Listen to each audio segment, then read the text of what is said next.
ಎಲ್ಗೋ ಹೋಗ್ತಿದ್ಯಾ ಬೆಳಿಗ್ಗೆ? ಎಲೆಕ್ಷನ್ ಕಂಡ್ರೆ ಇವತ್ತು ಓಟ್ ಹಾಕ್ಬಿಟ್ಟು ಬರೋಣ ಅಂತ ಹೋಗ್ತಿದ್ದೀನಿ.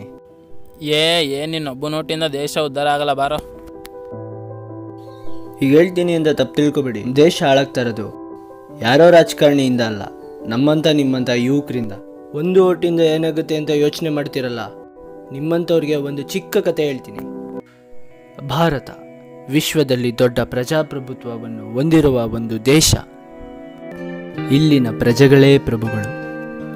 ಪ್ರಜೆಗಳಿಂದ, ಪ್ರಜೆಗಳಿಗಾಗಿ, ಪ್ರಜೆಗಳಿಗೋಸ್ಕರ ಇರುವಂತಹ ಒಂದು ಸರ್ಕಾರ.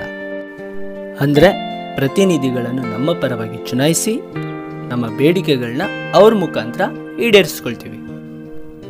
ಇಂತಹ ಅತ್ಯಮೂಲ್ಯವಾದ ಮತದಾನದ ಬಗ್ಗೆ ನಮ್ಮಲ್ಲಿ ಉಡಾಫೆಯ ಮನೋಭಾವನೆ ಇರೋದ್ರಿಂದಲೇ ಅಟಲ್ ಬಿಹಾರಿ ವಾಜಪೇಯಿ ಅಂತ ಧೀಮಂತ ಜನ ಬಂದು ರಾಜಕಾರಣಿ ಕೇವಲ ಒಂದೇ ಒಂದು ವಿಶ್ವಾಸ ಮತ ಸಾಬೀತು ಮಾಡಬೇಕಾದ ಪರಿಸ್ಥಿತಿ ಎದುರಾದಾಗ ಸರ್ಕಾರನೇ ಬಿದ್ದೋಯಿತು.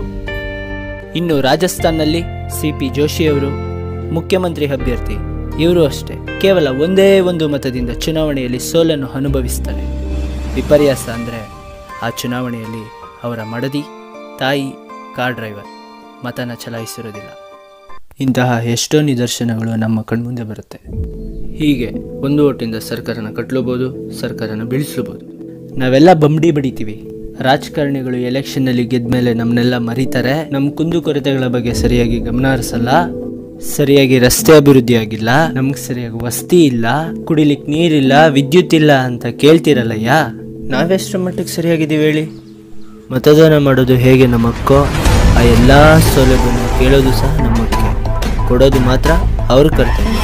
ರಾಜಕಾರಣಿಗಳನ್ನ ದೂಷಿಸೋ ನಾವು ನಮ್ಮ ಅಮೂಲ್ಯವಾದ ಮತನ ಅಭ್ಯರ್ಥಿ ಒಡ್ಡ ಹಣ, ಕುಕ್ಕರು, ಸೀರೆ ಮುಂತಾದ ಆಮಿಷಗಳಿಗೆ ಅವುಗಳನ್ನ ಮಾರ್ಕೋತಿದ್ವಿ. ಇದು ಒಂದು ಕಡೆ ಆದರೆ, ಎಲೆಕ್ಷನ್ ದಿನ ರಜಾ ಸಿಕ್ತು ಅಂತ ಫ್ಯಾಮಿಲಿ ಜೊತೆ ಮೋಜು ಮಸ್ತಿ ಮಾಡ್ತಾ, ಫ್ರೆಂಡ್ಸ್ಗಳ ಜೊತೆ ಸಿನಿಮಾಗೆ ಹೋಗ್ತಾ ಸಮಯ ಹಾಳು ಮಾಡೋದು ನಾವೇ. 2014 ಸರ್ವೆ ಪ್ರಕಾರ 100% ಅರ್ಹ ಮತದಾರರಿದ್ದು, ಇದರಲ್ಲಿ 66.6% ಜನತೆ ಮಾತ್ರ ಮತದಾನ ಮಾಡ್ತಿದ್ದಾರೆ.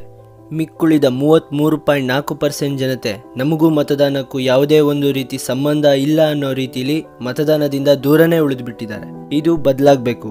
100% ಮತದಾನ ಮಾಡಿದ್ದೇ ಆದಲ್ಲಿ ಒಳ್ಳೆಯ ಅಭ್ಯರ್ಥಿ, ಸೂಕ್ತ ಪಕ್ಷ, ಸುವ್ಯವಸ್ಥಿತವಾದ ರಾಷ್ಟ್ರವನ್ನು ಕಟ್ಟಿ ಪೋಷಿಸಲು ಸಾಧ್ಯ. ಅಂಕಿಅಂಶದ ಪ್ರಕಾರ ನಮ್ಮ ದೇಶದಲ್ಲಿ 18ರಿಂದ 24 ವರ್ಷದ ಒಳಗೆ 15 ಕೋಟಿ ಜನಸಂಖ್ಯೆ ಇದೆ. ವಿಪರ್ಯಾಸ ಅಂದರೆ 50%ಕ್ಕಿಂತ ಹೆಚ್ಚು ಯುವ ಜನತೆ ಮತದಾನ ಪಟ್ಟಿಗೆ ತಮ್ಮ ಹೆಸರನ್ನೇ ಸೇರಿಸಿಲ್ಲ. ಇತ್ತೀಚಿನ ದಿನಗಳಲ್ಲಿ ಸರ್ಕಾರ ಮತದಾರರ ಗೊಂದಲ ಪರಿಹಾರಕ್ಕೆ, ಮತದಾನವನ್ನು ಮಾಡಲಿಕ್ಕೆ EVM ಮತ್ತು VVPAT ಅಂತಹ ಉಪಕರಣದ ವ್ಯವಸ್ಥೆಯನ್ನು ಅಳವಡಿಸಲಾಗಿದ್ದು, ನಾವು ಮತದಾನ ಮಾಡಿದ ಗುರುತಿನ ಚಿತ್ರ 8 ಸೆಕೆಂಡುಗಳ ಕಾಲ ನಮ್ಮ ಕಣ್ಣು ಮುಂದೆಯೇ ಬಂದು ಹೋಗುವುದರಿಂದ ನಮ್ಮ ಸಂದೇಹವೂ ಕೂಡ ಪರಿಹಾರವಾಗ್ತಾ ಇದೆ.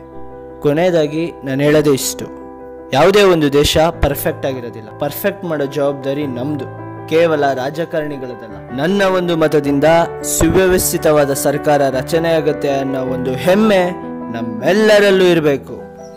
ಒಂದು ಮತದಿಂದ ಇಷ್ಟೆಲ್ಲ ಆಗುತ್ತೆ ಅಂತ ನನಗೆ ಗೊತ್ತಿರಲಿಲ್ಲ. ಸರಿ ನಡಿ ಮಗ, ನಾವು ಬರ್ತೇವೆ. ಸರಿ ಬನ್ನಿ ಹೋಗೋಣ. ಹೀಗೆ ಎಷ್ಟೋ ಜನ ನಮ್ಮ ದೇಶದಲ್ಲಿ ಮತದಾನದ ಬಗ್ಗೆ ಕುರುಡು ಭಾವನೆ ಇಟ್ಟುಕೊಂಡಿದ್ದಾರೆ. ಅಂತಹ ಮನಸ್ಸುಗಳಿಗೆ ನನ್ನ ಈ ಕಿರುಚಿತ್ರ.